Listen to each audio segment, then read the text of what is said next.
Good evening, everybody, and welcome back to the Meeple Marathon. I wanted to show off my storage solution that I have come up with for Role Player that includes not only the base game, but the Monsters and Minion expansion and the Fiends and Familiars expansion. So, from what I understand, this is the extent of all of the gameplay that you are going to get for this game. They're expanding into other game styles. So they created this nice box in the most recent Kickstarter, and it is an oversized box. It's about the same width and length as the standard Role Player box, but it's not quite twice as thick. But anyways, what I have got in here is a complete DIY storage solution that I feel will help get things to the table really quickly, but it also keeps things inside this box very secure. And there's two things I want to show you before I open up the box. And one is, I'm just going to give it a little shake here. There's minor movement inside for the pieces. And the other thing I'm going to do is actually stand the box up on end here. And so you can see that I officially just stood it on end because this box, it looks like a book, and I feel like it's meant to go on a bookshelf just like a book. So I wanted to be able to have everything be able to be stored up on its side and still not all fall apart. So let's take a look inside here and see what we've come up with. All right, so on the top are the rule books, obviously, and all three are here. 1, 2, 3. Just set those aside. Okay, so you can see right off the bat, I have a deck box. This is just a standard 7x5x3 cardboard deck box. You can get these on Amazon. You can get these at most office supply stores. Mine happened to come from the local UPS store. It cost me $2.50. So we'll take a look at what's inside here in just a second, but just know this is the 7x5x3, which is a very standard size. Then I've got my big old bag of dice here, and I have one of my long, skinny bead storage boxes that I've gotten from Michaels. And yeah, so let's just take a look at everything here. I've got the scoring sheets sitting on top of there, and the combat dice for right now are just in a standard bag that they originally came in. I might look for a nicer bag, kind of like this one, down the road. We'll see. And then I have all of my tarot-sized monster cards along with the player reminder sheets in this baggie. I may look to see if I can get a deck box that's this size, but I don't want it to be too thick. There's not a whole lot of these. So the baggie right now is just, it's protecting them, and they fit nicely in this little space right here. So you can see I've got a small storage bit box here. This is these are very similar to the Very Useful boxes, but again, I got this at Michael's for 99 cents. This is their small crayon box, but it holds all of the coins with all the various expansions. Now you can see there's a ton of coins that they have provided for you, but when I'm ready to play, I'm just gonna put this off to the side and it's good to go. And it fits in there nicely right next to this little guy, which you can see is holding all of the XP tokens for when you're fighting or playing with the Monsters and Minions expansion. So those just sitting there. It's easy to reach in here and pull them out. This is just your standard Tupperware, really. It's very easy to find these, at just about any store, Amazon, Target, Walmart. These I actually purchased at Harris Teeter, our local grocery store. They run a 4-pack of just, fun colors. So I picked out the blue one. I because they're blue tokens, but essentially any of these little square Tupperwares would work. A lot of people already have these sitting around the house, but again, you can find these at grocery stores, Targets, Walmarts, Amazons. They're just the little square single serve Tupperware. I think usually you would put like your condiments in here or something and put it in your lunchbox, but this is what I have the XP tokens in. So here's the big bag of dice. Obviously, you know, anybody that's familiar with the game knows what's in there, and it fits in this gap perfectly. And so what I've done is that I have made sure I stacked the heavy stuff on the bottom. So the deck box and the bag of dice sit here on the bottom. And I'm going to show off this in a minute, but let me show you what I did here. When I opened up the box originally, and you can see this in the unboxing video, this white insert here was kind of divided in half, or divided the box in half. So it had this at the end and then one in the middle. And all I did was go and just cut out that middle section.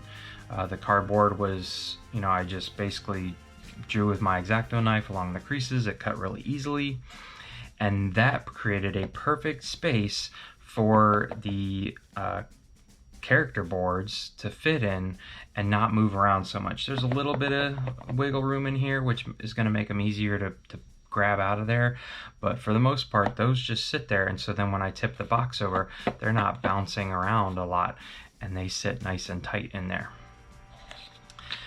This is my elongated 7-compartment bead storage box from Michaels. We'll take a look at that in a second, but you can see that I did do some additional cutting here. All of the familiar boards I stacked up right here, and I did cut off these 2 little wings right here just to give me the full amount of room. It wasn't really necessary, but these all didn't lay completely flat. There was a couple here on the ends that were sticking up. So, but the last thing I did was cut out this little hole here, and I'm going to tip the box a little bit. Essentially, I just drew a line after I stuck these in here and got them all flat. I drew a line across the top here, and then I kind of stuck this thing in there and drew a line up the side and continued that line across, and I just cut this out. It took me about 30 seconds, but this was too big on itself, but since I just gave it a little cutout, you can see that it fits perfectly right up on top of the familiar boards here. So when I move it around, these don't move, and it sits flush right here, and it's not going to tip over. So when I tip the box up, you can see that everything stays nice and put as far as the heavy cardboard is concerned. So really, I know that Thunderworks Games' original plan was for you to throw out this piece of cardboard here, but if you just take an X-Acto knife to it, and literally took me less than 5 minutes to cut a few straight lines, it really creates a nice you know, just space for everything to fit perfectly and protect it. So I'm not going to get these out because they're very self-explanatory and where they go. So here is my 7-compartment linear bead storage box. Again, I purchased these at Michaels. I buy them in bulk when they're on sale or when I have a really good coupon, and I will put a link in the description below.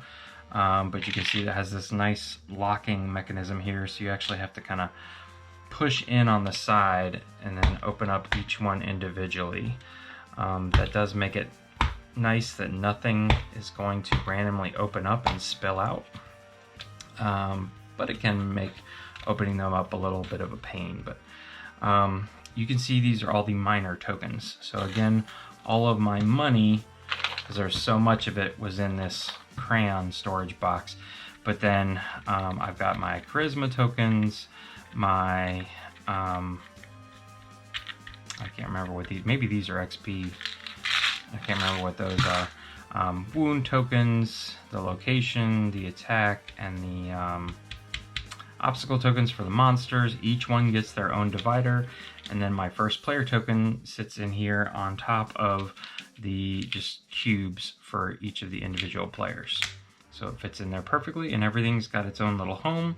So say you are only playing the base game, you can actually leave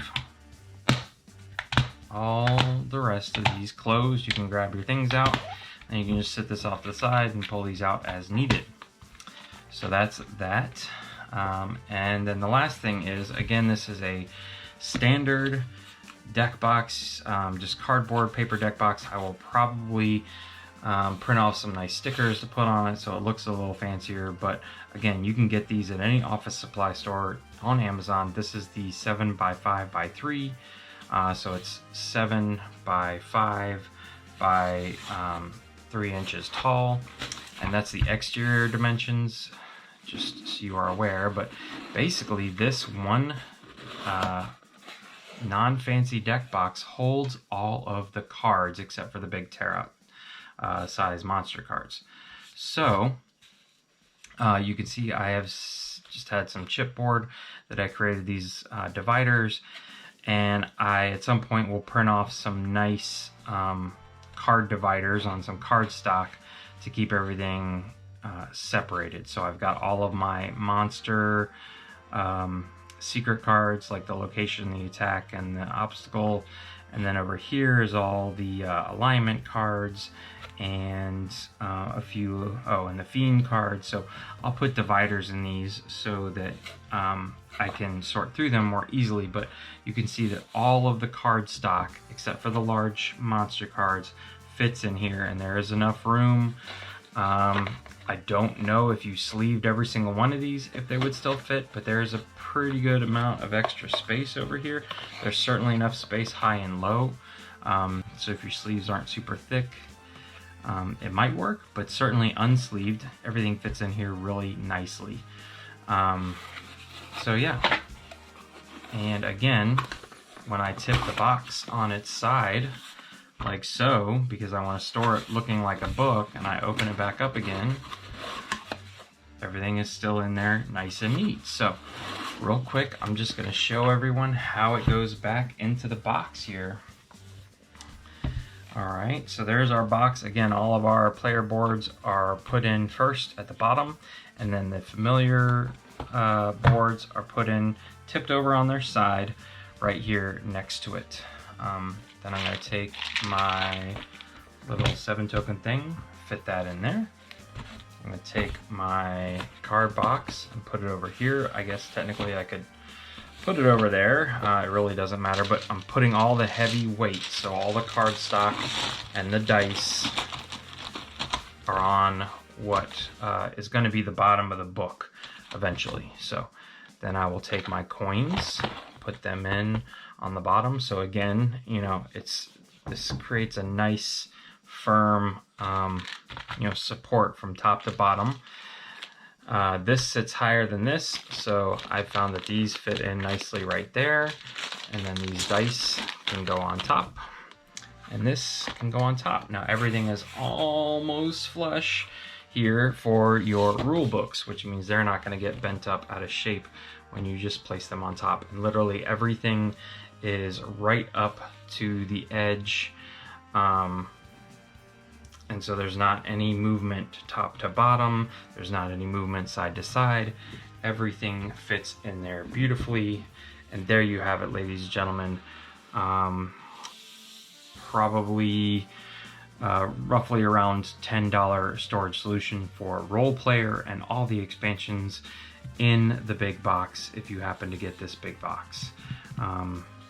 Again, this was part of the Kickstarter expansion, so you either have it already or it's on the way, or I believe Thunderworks Games is going to be selling them through their web store only if they have any extra copies. So check that out if you are really interested in this setup. So again, if you have any questions, please feel free to leave them in the comment section below. I will put a link to everything that I can give you a link for in the description. And if you enjoyed this video, please consider giving it a thumbs up and subscribe to the channel for more videos just like this. Once again, thank you for watching. Have a wonderful night.